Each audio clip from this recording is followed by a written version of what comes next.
Good afternoon. I'm Monica Simon, a Vice President of the National Council of Jewish Women of Canada, an organization with a proud history and a strong voice for Jewish women in Canada for over 127 years. As the chair of the Ageism Committee, it is my pleasure to welcome you all to our webinar, Defy Dementia. Learn how to reduce your dementia risk. Please stay muted during the webinar and write your questions in the chat box to be answered during the Q&A. Before we start with the presentation, I would like to begin by acknowledging the Indigenous peoples of all the lands we inhabit today. While we meet this afternoon on a virtual platform, it is important to recognize and express our respect for the lands we each call home. We honor the Indigenous respect for their elders, who are vital knowledge keepers and cultural stewards. We pay our respects to elders past, present, and those with us today. And now it is my great pleasure to introduce you to Dr. Allison Sekuler, who is the Sandra A. Rotman Chair in Cognitive Neuroscience at Baycrest's Rotman Research Institute, the President and Chief Scientist at the Baycrest Academy for Research and Education, and at the Center for Aging and Brain Health Innovation. Dr. Sekuler is also a professor at the University of Toronto. A graduate of Pomona College, she got a BA in mathematics and psychology, and the University of California, Berkeley, where she received a PhD in psychology. Dr. Sekuler holds faculty positions in the Department of Psychology at the University of Toronto and the Department of Psychology, Neuroscience, and Behavior at McMaster University. Her foundational research uses behavioral and neuroimaging approaches to understand perception, cognition, and the brain. And her clinical and translational research aims to develop methods to prevent, detect, and treat age-related sensory and cognitive decline. Dr. Sekuler has won numerous national and international awards for research, teaching, and leadership, including serving as the country's first Canada Research Chair in Cognitive Neuroscience, and was named by the Women's Executive Network as one of the top 100 most powerful women in Canada in 2019. Dr. Sekuler, the floor is yours. Defy Dementia is really about this new way that we are doing things at Baycrest. And I'm going to talk a little bit about the unique research focus that we've got. I'll describe a little bit about what is dementia, the prevalence of it, and then we'll go into some of the risk factors, and I'll end by sharing a resource with you that you can all make hopefully great use of. So at Baycrest, we are all things aging in Canada. And one of the things that I run, as was mentioned, is the Baycrest Academy for Research and Education. And in that academy, one of the things that we're trying to do is to reimagine the future of aging. We want to really see a world where every single person is living a life of purpose, fulfillment, and dignity. And just to highlight, I will be sharing some images that were created by an artificial intelligence system called DALL-E, not Dolly, D-A-L-I, like the artist, but D-A-L-L-E, which is an AI system. And this is the artificial intelligence's view of what women in the future aging are going to be looking like, just so you know. So this could be all of our futures there. And one of the things we're really excited about at Baycrest is this new field that we're really on the cutting edge of developing called predictive neuroscience for precision aging. And what does that mean?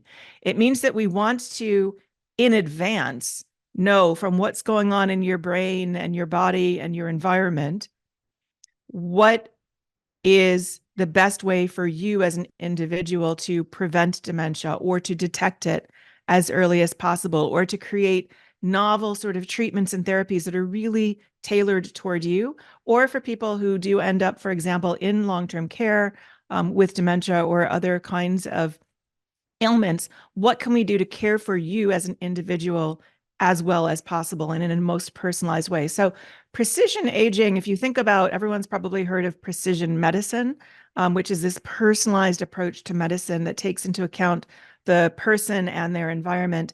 And if you think about what precision medicine has done for cancer, that's what we want to do for aging and brain health and dementia.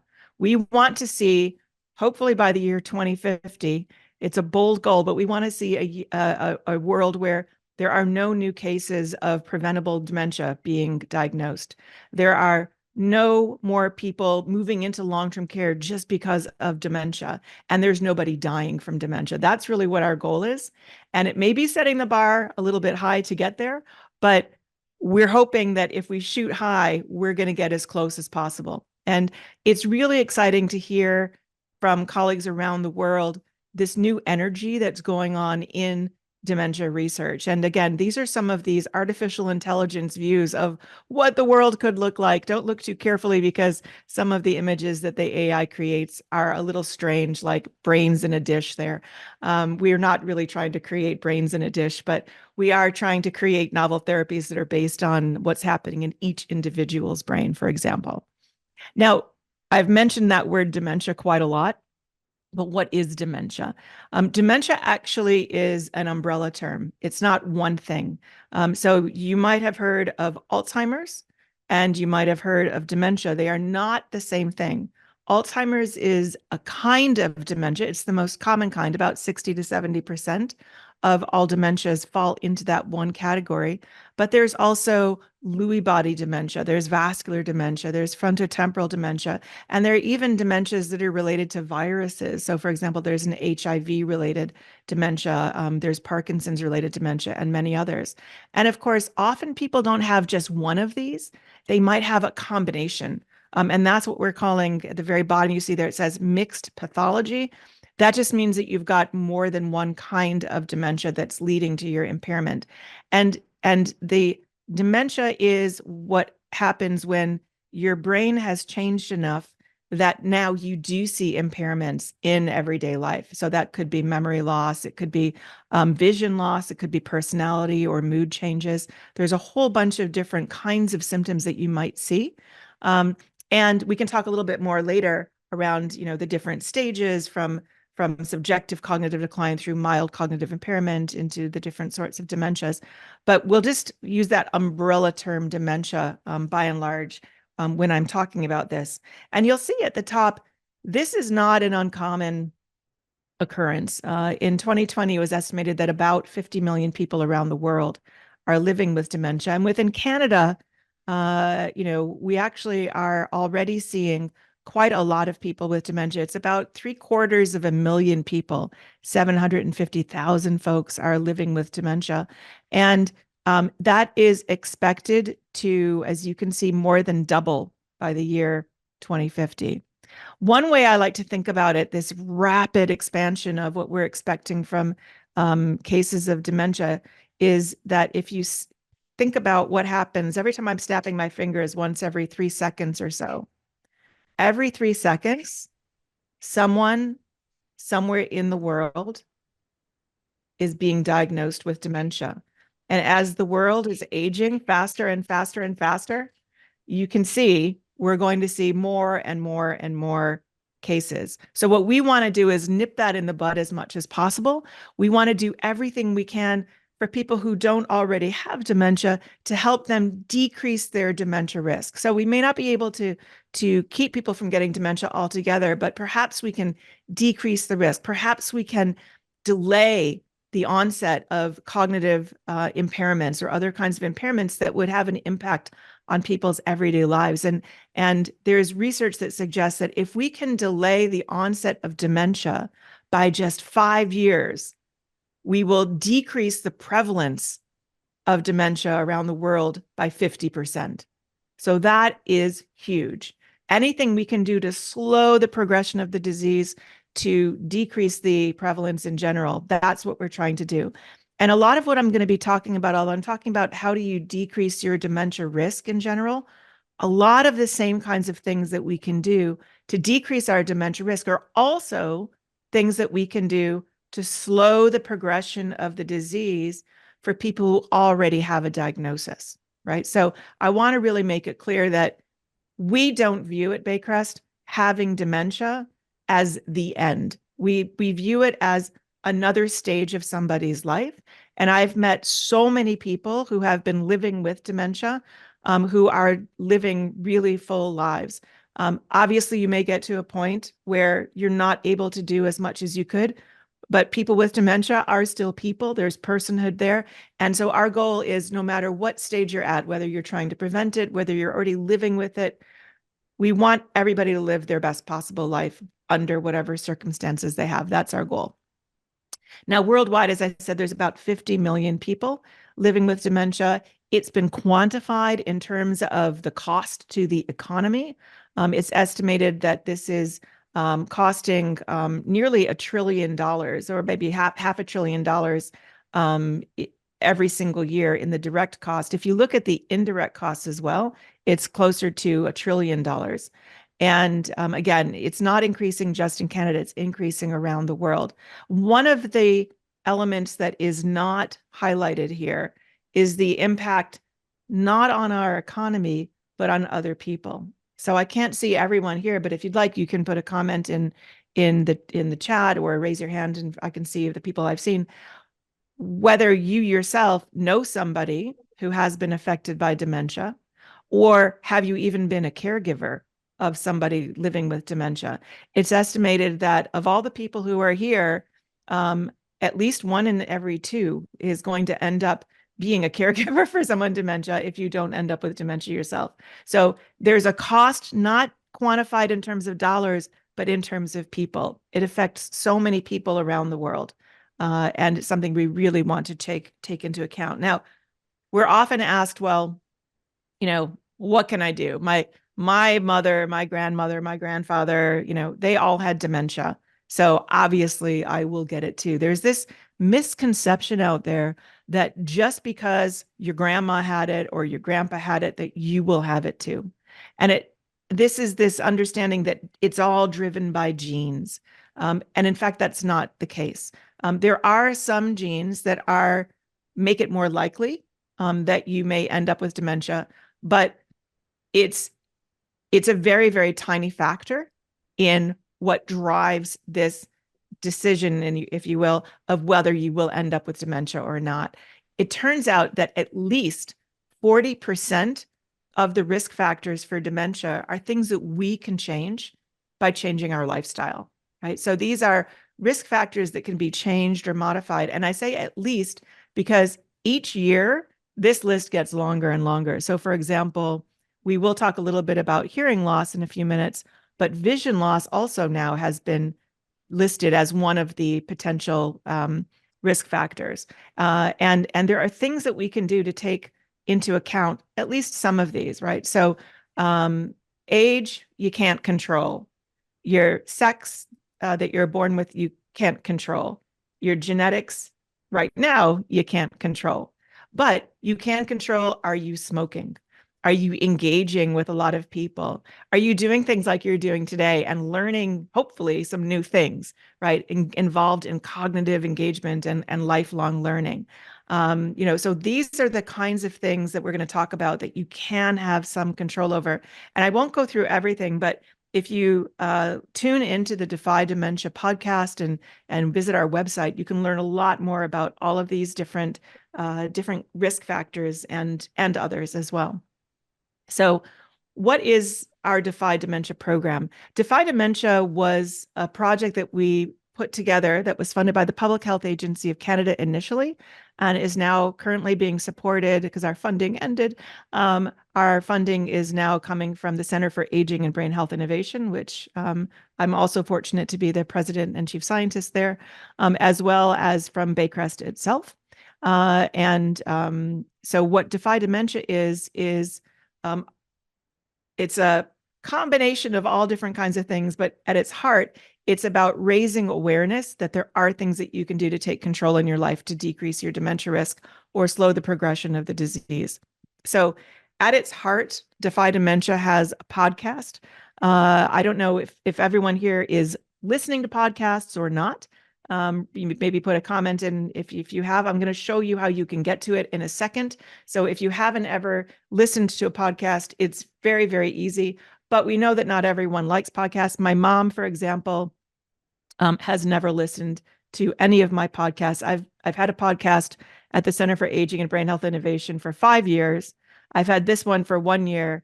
She's a very supportive mother, but she doesn't like podcasts, so she does not listen to those. My dad, on the other hand, calls me every time a new episode is released and tells me how great he is. How great it is. He's also great. And Jay Ingram, who many of you may know, he's a wonderful friend, and he's one of Canada's leading science journalists. He and I have worked together since the 90s on different kind of projects, and we were really excited to come together with our shared passion around this topic to be able to co-host this particular podcast. And the way it works is on each of the episodes, we talk to somebody with lived experience. I'm going to show you a picture of one of them when we get to the exercise section. But we talk to somebody with lived experience. It can be someone who is living with dementia. It can be a caregiver. It can be someone who's worried about dementia. It could be someone who's living their best possible life. And they're focusing in their conversation on a particular risk factor. And then typically we have a scientist or a clinician come on who's an expert in that specific risk factor, who's listened to what the person we just talked to said, and then responds to it, tells us how does that risk factor impact the brain, and what can you do to decrease your dementia risk or slow the progression of the disease. And for people who don't like the podcast, we always have a summary of what was said. We also have a full transcript if people want to read it. And for most of the episodes, we also have minute videos, 1 minute short animated videos. I'll show you an example in a moment, as well as infographics. And I'll show you some examples of those as well. So whether you like to listen to things, whether you like to read things, whether you like to watch things, whether you like to look at things, we've got you covered, whichever way you like it. Because we recognize that different people learn in different ways. So my mom loves to read, but she won't listen, right? So, and I'll come back to my mom not listening in a second when we talk about hearing loss. Just a teaser there. So far we've had 12 different episodes come out. And these are the topics that they've covered. Other than where it says keeping it simple and New Year's resolutions, these are all different kinds of risk factors for dementia. Genetics obviously is one that you can't right now really do anything about, but we talk about it in this latest episode to really try to address some of the fears that people have about genetics. And we hear from in that episode somebody who talks about how they counsel people whether they should get genetic testing or not, and what does it mean, and so on. So I'm going to go through each of these in turn in a little bit more detail, just at a very high level, and we'll open it up for questions. But the topics that we've covered so far have been sensory loss, loneliness and social isolation, cognitive engagement, exercise, nutrition, New Year's resolutions, environment, sleep, and keeping it simple, stress, caregiving, and genetics. The New Year's resolution episode, which to my surprise ended up being one of our most popular ones, Jay and I were just chatting with each other right before New Year's about what we had learned to that point, and what we were committing to do in the coming year. And we're planning another episode where we report back on, did we do what we said we were going to do? The keeping it simple was another kind of catch-up exercise where we talk about, with experts, about how do you actually put this all together? Where do you start? Because one of the things that we've really discovered is there's so many different ways that you can decrease your dementia risk, and they all end up being kind of interrelated. It sometimes becomes kind of confusing where to start. So I'll finish at the end by saying what you can do to just get going. If you're looking to get onto the website, you can just go to defydementia.org, right? And it will take you, can you see this? Can you see the website now? Do you see the website? No, we're still seeing the slide. Still seeing that. So let me just switch over to the website. Sorry. It's sharing just that one window. So I'll switch over here. So now you can see the website. Yes? Yes. Yeah. So when you get to the website, it takes you to whatever the most recent episode was. So this takes you to the page that shows this newest episode, Defy Dementia, episode 12, What's DNA Got to Do with It? And you can see there's a slight description about what happens in the episode, who we're going to be talking to.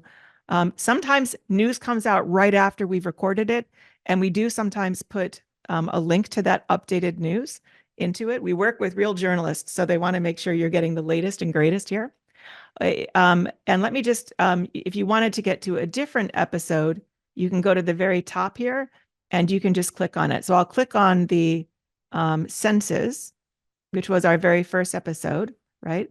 And now what you should see, do you see something that says Defy Dementia episode 1? Yes, lightening the load with vision and hearing. And this was our very first episode. I'll play just a very little bit of it here so you can hear what it sounds like. All you have to do to listen to a podcast, click on that button. My brain was muddled, and I was calling it mental fatigue. I would get home from work, my husband would look me in the eye and he'd say, yeah, you're toast. You've spent too much time trying to listen today and trying to understand. Can you hear it? Yes. That's Laurie Harris. She's a British Columbian with a compelling life story about how partial deafness has impacted her life and her brain. You'll meet Laurie in a moment. So that's all there is to it. If you've never listened to a podcast, click a button, you're on. That's all you got to do. You can also, if you're more advanced and really interested in podcasts, you can go to any of the podcasting sites, whether it's Apple Podcasts or whether it's Spotify or anywhere where you normally listen to podcasts, and just search for Defy Dementia and you can subscribe to it there. And then you'll get updates whenever something new comes out. We release about once a month. If you want to read the transcript, you just click on this button here that says transcript, and you can see exactly what Laurie was saying. My brain was muddled and I was calling it mental fatigue. I'd get home from work. My husband would look me in the eye and say, yeah, yep, you're toast. You've spent too much time trying to listen today and trying to understand. And then Jay comes in. So you can look at it that way. You can also see at a glance what are just the key takeaways. If you don't have a lot of time, you just want to know what's the bottom line. Here's your bottom line in written form. And then we have highlights, which are really call outs to things that either Jay or I or one of our guests have said. So in this particular episode, we also give a little bit more background about what is dementia because, this was the very first episode, so we were setting the stage. But, that's just one of the different elements. And so let me just go back to my presentation here. The other thing that you'll see on there is an infographic and a video. And I think it is, now I've got to find my presentation. Here it is. So we also have a video for most of these episodes. These are very short 1-minute animated videos that Jay and I have narrated. Based on what we learned from the podcast and also from our own background research that Baycrest has done in collaboration, often with the Alzheimer's Society and other people. So I'll play this one. I'm not going to play them all for you, but this is just the very first one that we did on vision and hearing. And when the sound starts, Monica or someone, maybe you can tell me if you can hear it. I'll let you know. Vision and hearing changes are a part of life. Those changes in your hearing or vision can greatly increase cognitive load. In other words, when it becomes difficult to hear or see what is happening around you, more mental effort is needed for hearing or seeing, leaving fewer cognitive resources available for other things like remembering what you heard or saw. So what can you do? Take sensory changes seriously. Even if you don't think you have a problem, get your vision and hearing tested to establish a baseline or to know if things have changed for you.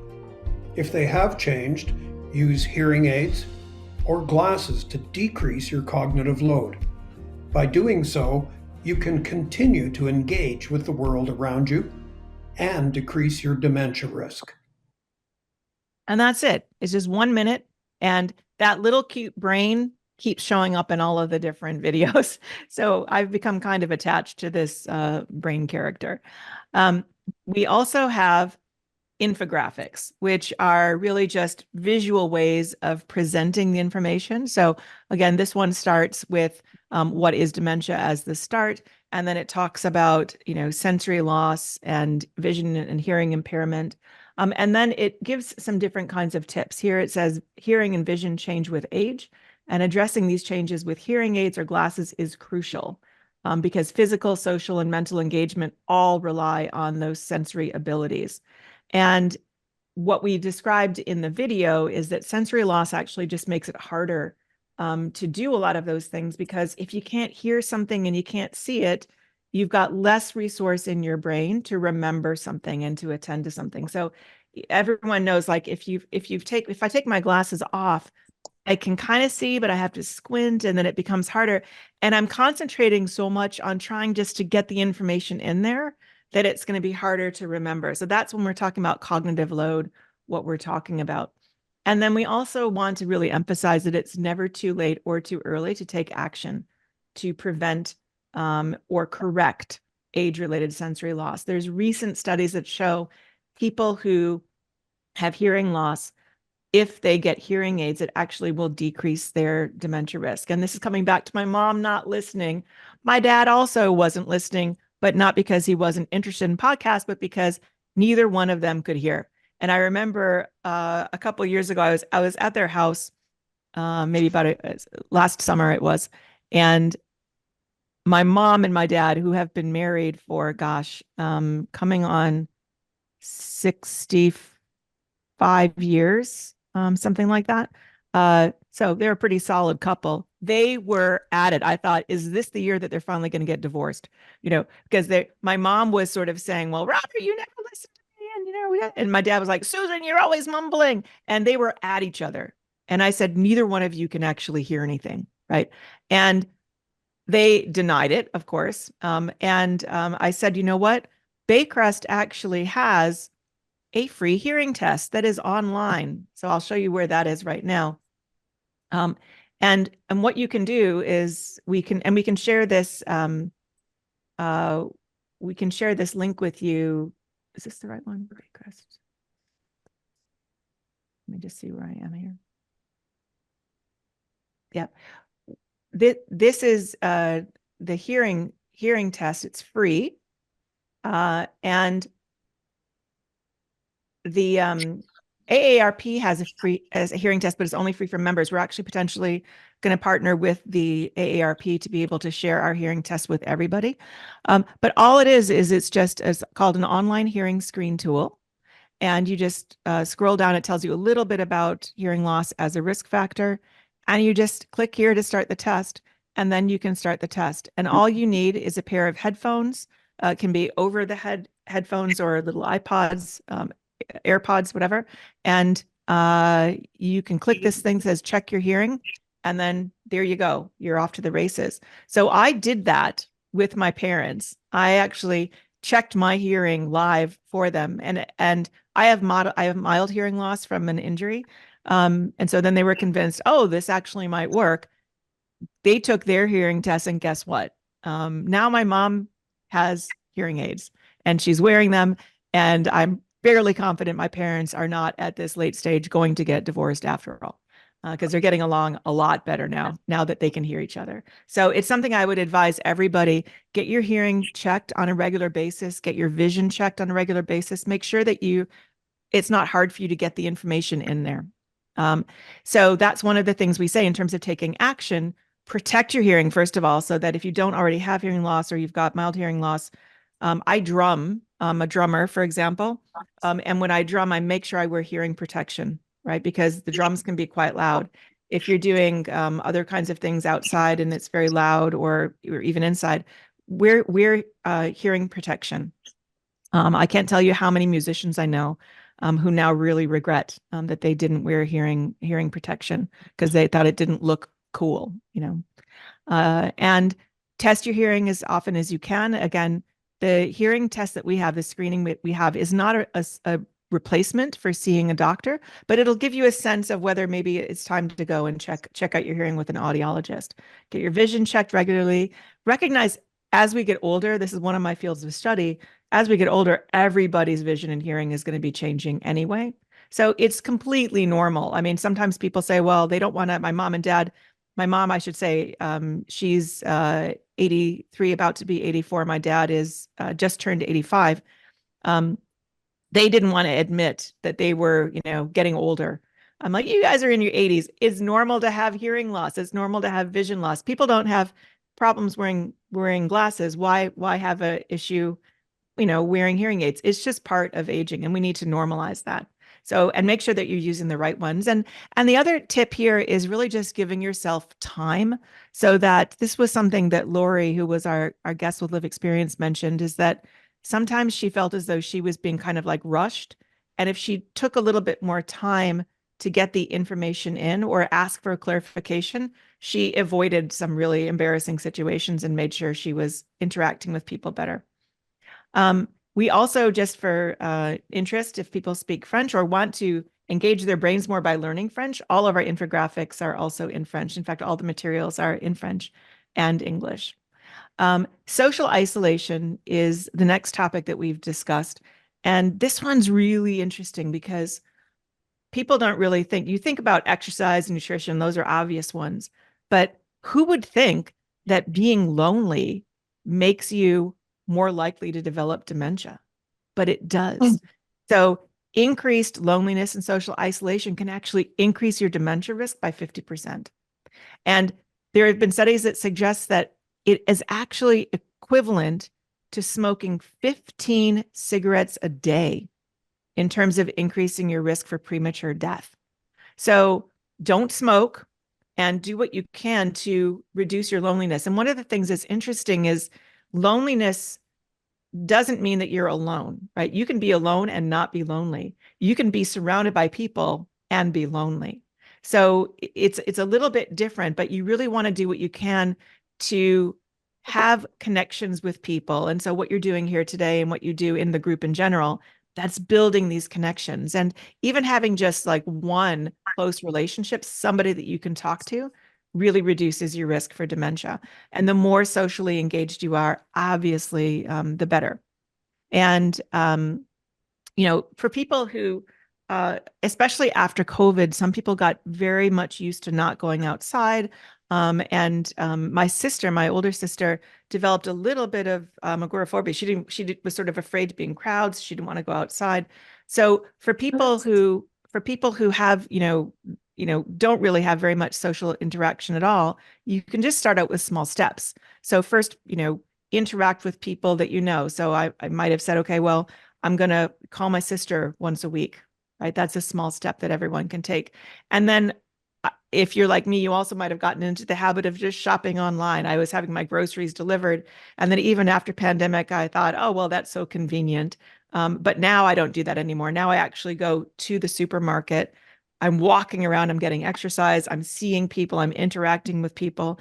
So I'm trying to do as much offline as possible instead of just online. Of course, things like this, if you can only do it online, then that's better than nothing. And then work your way up to meeting new people, taking classes that in areas you like, volunteering in your community. One of our guests that we've talked to got a dog and said that dramatically improved his life, because not only did he have to walk the dog, which gave him exercise, but while he was going for these walks, he bumped into people and started having conversations, right? So striking up conversations with people, it's a really good way to be more open. And then if you're already a really social person, there's always more that you can do, right? So one of our guests on this episode, who is a woman living with frontotemporal dementia, And it's a great episode. You should listen to her name. Her name is Myrna Norman. And she, from British Columbia, when she was diagnosed with frontotemporal dementia, she was told she had 5 years to live. And so, as you can imagine, she went into sort of a deep depression and became socially isolated. She said she became in a cocoon. And then she realized that if she only had a few years to live, she wanted to live life to its fullest. She wanted to see her grandkids. She wanted to see her friends. So in her words, she burst out of that cocoon and she started a group for people with dementia and their caregivers. And they just get together for random social events. And so they did a Christmas in July thing in the park. And people who normally hadn't even been communicating or talking at all of a sudden started speaking better, communicating better. As I said, she was told initially she had 5 years to live. When I last saw her, she was 15 years post-diagnosis, and I have never seen a more vibrant and energetic person. She's a hoot. If you ever get a chance to meet her, she's really a lot of fun. So, for her, she really says that being social saved her life, in her view. Cognitive engagement. This is, as we've been talking about before, doing new things. So anything that's sort of mentally stimulating and engages your brain, it actually is having an effect in your brain. It's improving the blood flow in your brain. It's creating new brain cells, and it's connecting those brain cells together in ways that will help you to learn and remember and think. The challenge with this one is making sure that you're not just doing the same thing over and over and over. You want to be trying lots of different new activities and really pushing yourself. And it's, although in terms of the risk factors, it's often discussed as early life learning is what is decreasing your risk factor. We really believe that learning is good for everyone, no matter your age. So it's this lifelong learning that we think is so important. And what you're doing today, hopefully, is helping you boost your blood flow in your brain and create some new brain cells and build those connections. And in terms of what you should do, there isn't a one-size-fits-all solution. This is back to Baycrest's approach of this, as I said, precision aging. It's personalized approach to aging. You need to do what is most interesting for you so that you'll stick with it. So our guest in this episode, she was a chancellor at a university, no longer able to be chancellor after her diagnosis of young onset Alzheimer's, but she stayed active and she actually started painting, and not just sort of paint by numbers painting, but she took courses on painting. She learned the theory of painting. She became so immersed in it that it was not just a creative activity, but it was a cognitive activity as well. And she is now 10 years post her diagnosis, also not expected to live that long. And she's just published another book. And I'm not guaranteeing, obviously, that anyone who is diagnosed with dementia and engages in these activities will do as well as some of our guests have done. But we thought it was really important to share positive examples that dementia is not necessarily an immediate death sentence, no matter what the neurologist says, right? There are things you can do to slow the progression. And one of the things that we've done, which is, I love this project so much. We collaborated with these guys who created, who in the group has ever played Sudoku? Anybody? Yeah. So they created a Canadian version of Sudoku, which they called Kanoku. Of course, they did because they're Canadian. And then it instead of having numbers, it had Canadian icons like a polar bear and a hockey stick and maple syrup and things like that. And of course, there's a Canadian flag because they wanted to, represent Canada. And so we saw that and we said, you know what? Sudoku, we think, is one of these kinds of things that can be good for your brain, that can decrease dementia risk. Playing games, playing puzzles, challenging yourself, that is good. And it's also just fun, right? And so we collaborated with them to create this new version of Kanoku, which is the brain health edition. And you can get to it, either put your camera on your phone up to this QR code and it'll take you right to the link, or you can go to brainhealth.kanoku.ca and I'll take you there and just show you what it looks like. It looks a little bit different on the phone than it does on the computer. So this is the computer version. And I'll just share this screen here. And when you get to it, you'll see it has, this is what the screen looks like. You can all see the Kanoku screen now. Yeah. Yes. And if you click on this thing where it says medium for me here, you can see there every single day, there are 15 new puzzles that you can do. And some of them are quite easy, right? So this is, if you click on what I did there was I just clicked on 4x4 beginner. And it has these different kinds of icons that represent different risk factors for dementia. So cognition, exercise, and sleep. And the way it works is, for example, if you click here, this one has to be the arm flexing for exercise, right? This one also has to be the arm flexing for exercise. And then I get these maple leaves or stars come out because I got it right. This one has to be the bed. So this is the easiest of them. And what's really fun is even kids, little kids, 4 or 5-year-olds can play this.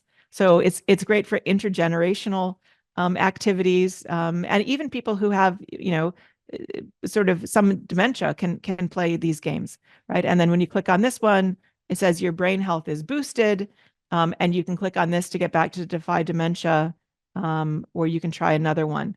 And I just think it's just a great fun way of boosting your brain. And one of the things I love about it, if you go to the 9x9, you're improving your brain health while learning about brain health, right? Because in this case, we've got several, 8 different risk factors: vision, sleep, nutrition, exercise, cognitive engagement, hearing, air pollution, and I'm not sure if I've missed any. And of course, we do have the Canadian flag just because we like those Kanoku guys, and it's, we're Canadian. We want to rep Canada there. So just quickly, I'll run through the other risk factors, then we can go for some questions. So back to here. And again, we can share all of these links with you through the organization. Exercise, it's again boosting your blood flow, creating new brain cells, and strengthening your memory. One of the things, if you do have that gene that makes it more likely that you will have dementia, exercise can actually completely counteract that gene. In many cases, there's some studies recently that maybe put some limits on it, but it's never too early or too late to start exercising. And even people with various limitations in physical ability can do more. So even things like hand grip exercises have been shown to improve your health and decrease your dementia risk. This was our guest on with lived experience on this episode. She is one of my all-time sheroes, Ernestine Shepherd. She was one of the world's oldest champion bodybuilders. She did not start lifting weights until she was well into her 50s. And this was her at 80. So goals for me, I got a long way to go. We interviewed her. She was, I think, 80. She was just turning 87, as I recall, maybe 89. She's not competing anymore, but she still trains people, and she works out 3 times a week lifting weights, and she walks 15,000 steps a day. So I always feel like I'm never going to be Ernestine, but if I can be 1/15 of Ernestine, or use her as my idol and know she could do it, I can always do a little bit better. And one of the really helpful tips that our scientist guest gave us here was, if you're sitting down a lot watching television or at the computer or whatever, at least once an hour, get up and walk around for 2 minutes. Just that one little simple act will really go a long way. Nutrition is another really important risk factor, and you can do something about it. And there's small steps you can take. What we're showing here is that you really want your plate to be as colorful as possible. And one of the tips that we give is, as soon as you go to the supermarket, head right to the fruits and vegetables section, the produce section. Fill up on dark leafy greens and colorful fruits like berries. I actually carry blueberries with me in little Tupperware wherever I go now. They're so healthy for you for so many different reasons. And if your plate looks really, beige, add some color to it. So even if, it's not that you should never have pizza, but if you have pizza, have some salad with it too. There's little tiny steps that you can take. And it turns out that if you are eating these healthy kinds of diets, you might have heard something called the Mediterranean diet or the MIND diet. It can actually decrease your brain age by over 7 years. So if you are 80, it can make your brain act like it's 73 or 72 just by eating a healthier diet. So it's definitely going to decrease your dementia risk. And again, we've got all these tips on what you can do. And some of them, which I think are really interesting, like experiment and share recipes with families and friends. I've been cooking with my kids lately, and it makes it so much more fun. And then it's also a social event. And we're also learning about different kinds of cultures. So you can, again, combine all of the different elements.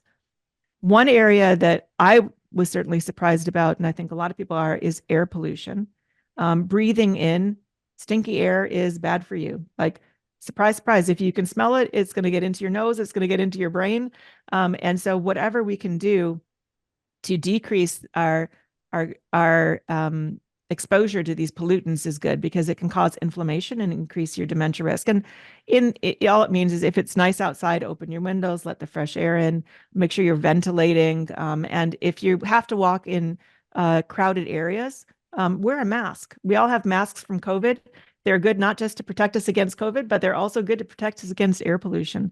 If it's very smoky outside, as it is sometimes with all the forest fires, close your window. Don't let that smoke in, and check your air quality. And you can also have, we on the website, you can see how to build your own cheap air filter. And they're actually quite fun. My dad is a master of this. He's building all of these air filters for around his house. And even little kids can do it. And one of those kids is a guest on our episode. Sleep is very, very important. We think it's a little controversial, but we think it may be sort of while you're sleeping, giving the brain a chance to flush out all of the garbage from your brain. And if you don't sleep well, just like your arteries in your heart can harden, the arteries in your brain can harden too. And you can have decreased neural connections and more inflammation. So making sure that you're following a consistent routine, the consistency of sleep is probably more important than the total number of hours. And you can sleep better by relaxing, turning off your phone in advance of going to sleep, and getting exposure to natural light during the day. And exercise earlier in the day, not right before bed, because then it gets your heart pumping too much. You get too excited. In terms of stress, it's another huge risk factor. But again, there are things that you can do. Engaging in a lot of the activities we've been talking about is a good way for people to decrease their stress, and including things like mindfulness meditation is great for you. And one of the last things I want to talk about is caregiving, because people mentioned before that many of you have been caregivers, or you may be caregivers. I recently, through a family health emergency, experienced being a caregiver myself, and I can tell you I understand now why it is the case that caregivers of people living with dementia can be up to 6 times more likely to develop dementia themselves than non-caregivers. And it's not because it's contagious. It's because when you are a caregiver, you are not sleeping as well. My person I was taking care of, I'm worried, is that person sleeping? Right. And so I'm not sleeping, I'm not eating as much. I'm not exercising as much. I'm more socially isolated. So the most important thing, if you are a caregiver, is to take care of yourself. You can't take care of someone else until you take care of yourself. So commit yourself to a healthy lifestyle. And the other thing is just really don't rely on just yourself. You can talk to other people. There's so many caregivers out there. Have a caregiver support group. Bring in the rest of the team, all of the healthcare professionals, faith groups, your therapists, the friends that you have here on this group. And those are all really useful ways of taking action. And the last point really is just that although genetics can play a role, it's really not the most important element. It's a bigger element in young onset Alzheimer's, but in most of the sorts of dementious people develop, there are so many ways that you can counteract your risk from genetics. So in general, if you want to take action, just think about what you're already doing. Every single one of these risk factors is important, so you can pick any one.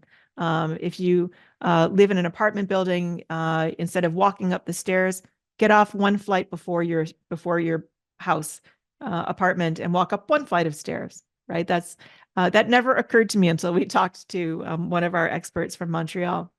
And then once you've got used to one lifestyle change, you can add in another. And when you're ready, you can sort of add multiple risk factors at a time. So things like a cooking class will not only teach you new things, but it will let you interact with other people. So social engagement, and you can have a brain healthy diet as long as you're going to the right kind of cooking class. So, everyone can make these changes. You don't have to be perfect. You just have to start somewhere so that you can defy dementia. And again, this is where you can tune in. Just go to defydementia.org or anywhere you get your podcasts. And that's all I wanted to share with you today. And I'm open for questions. Thank you so much for your attention.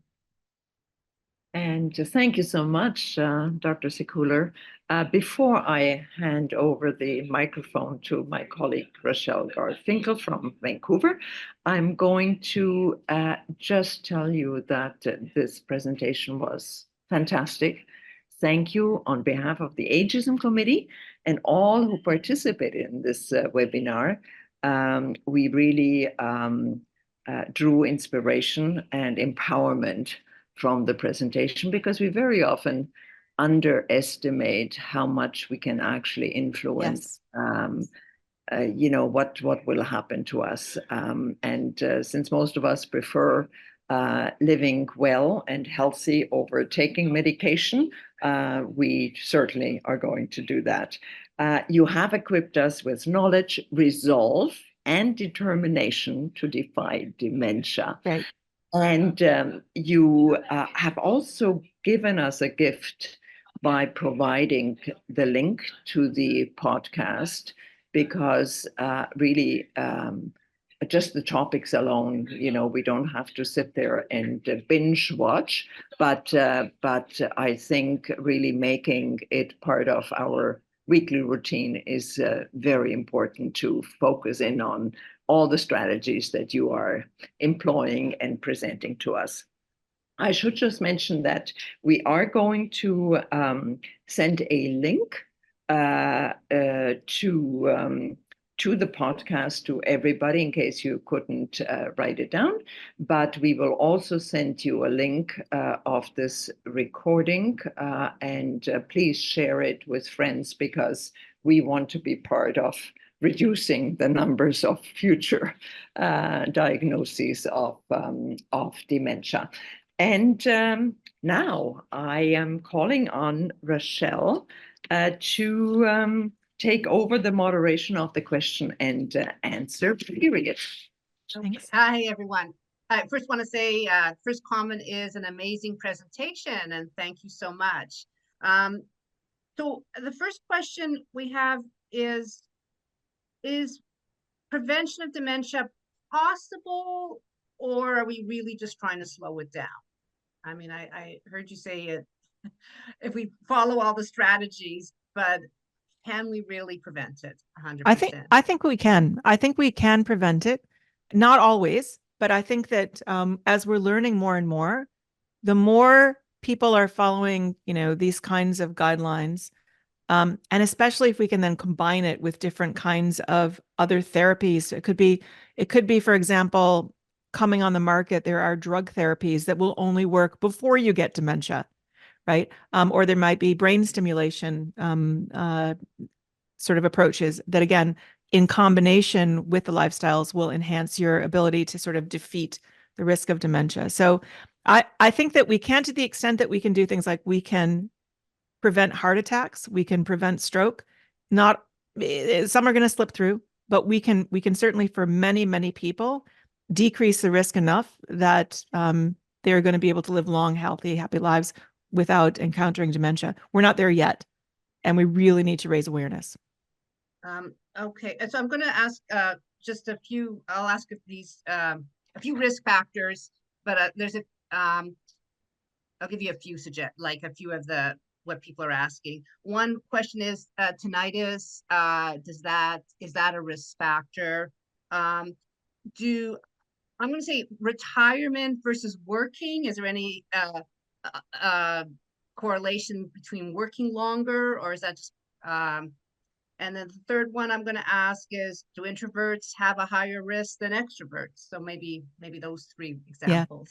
Yeah, I'll start in reverse order. The introvert, extrovert, not necessarily, but it depends on the behavior really more than the personality, because sometimes people think, well, you're an introvert, so you must be lonely. But as we said, some introverts are perfectly happy, as long as, and an introvert can still have a person who's close to them that they can talk to about things. That's when we're talking about social connection. That's really what's the most important factor.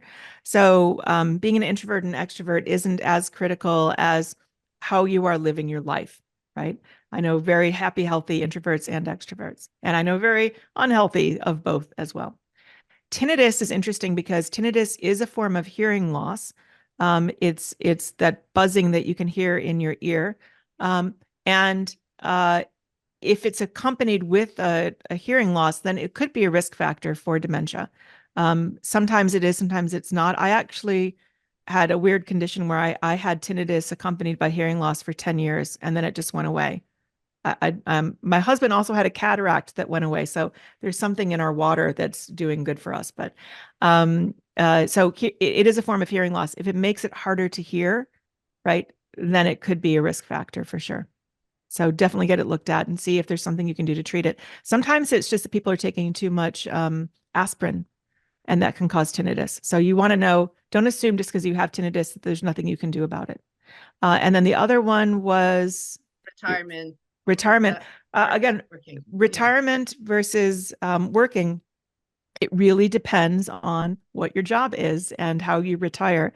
So if you have a job that you love, that does not cause you a lot of stress, and that keeps you mentally engaged, and allows you to eat healthy and exercise, working's great. If you retire and you can still do all of those things, I have a bunch of friends who just retired recently. They are living better lives now than they were when they were working. So in that case, retirement's making them more socially active.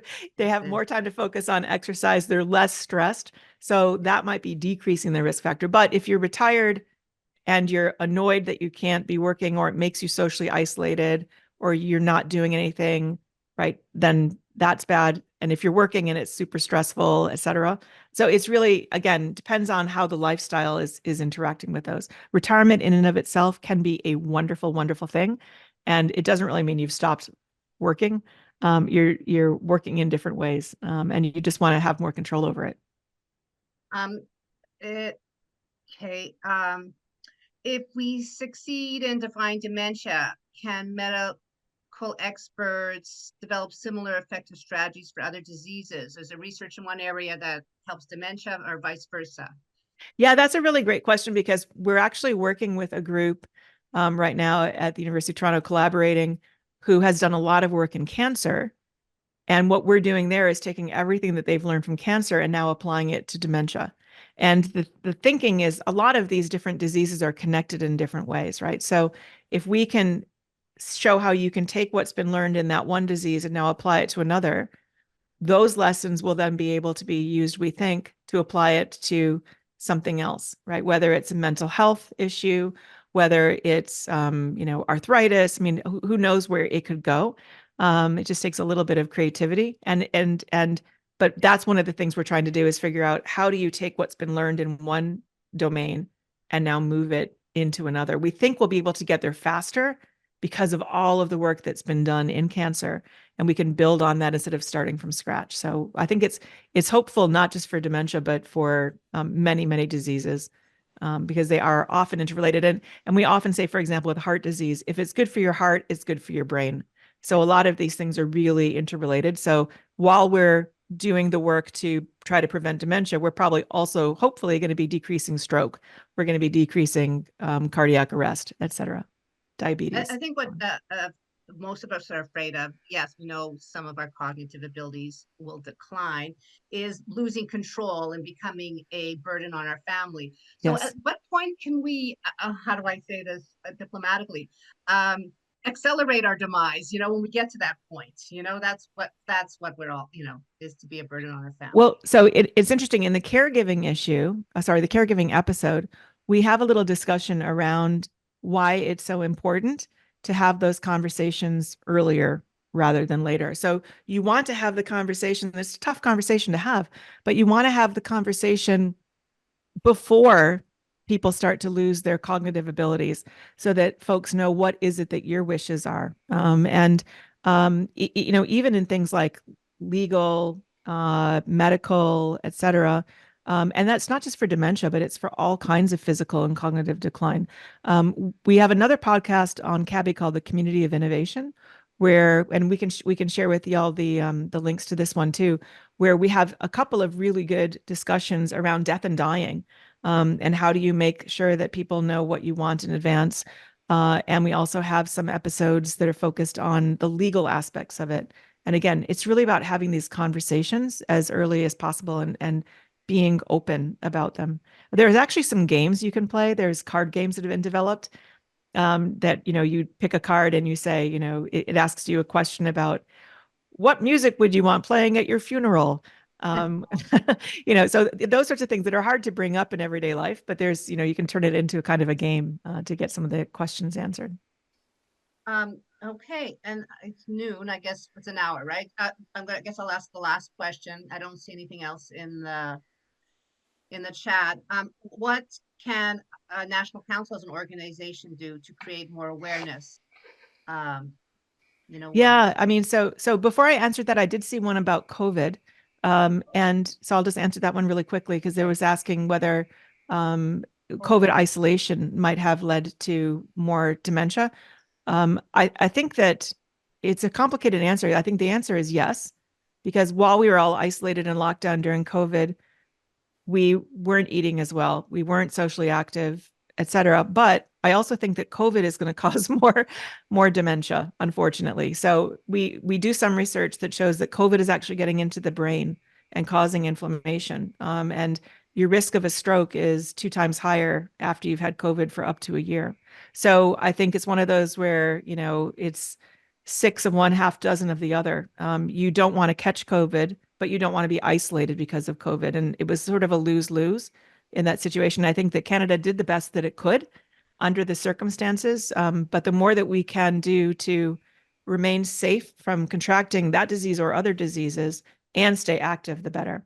And then in terms of your question around what can you do, this is such a great start. I really appreciate y'all having me here, and welcoming me into the group for this discussion.